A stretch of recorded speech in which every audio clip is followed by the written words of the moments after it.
PT KAI Daob 8 Surabaya menyiagakan petugas 24 jam di jalur kereta sekitar Tanggul Penahan Lumpur Lapindo yang merembes di kawasan Porong, Sidoarjo.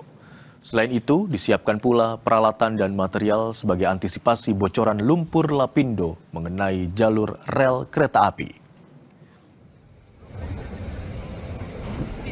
Tanggul Penahan Lumpur Lapindo di titik 10D, Kelurahan Siring, Kecamatan Porong, Sidoarjo, bocor pada Jumat lalu.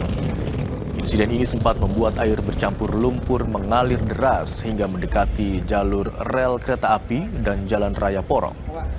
PT KAI Daob 8 Surabaya menyiapkan petugas yang bersiaga selama 24 jam untuk memantau kebocoran tanggul dan dampaknya pada jalur kereta. Selain petugas, juga disiagakan peralatan dan material di stasiun Bangil sebagai antisipasi dampak bocoran lumpur Lapindo.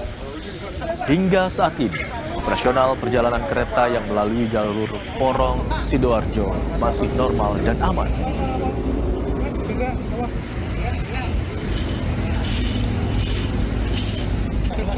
Memastikan bahwa perjalanan kereta api pada petak jalan Bangil, Sidoarjo, atau tepatnya yang berada di bersebelahan dengan lumpur Lapindo saat ini dalam kondisi aman untuk dilalui kereta api.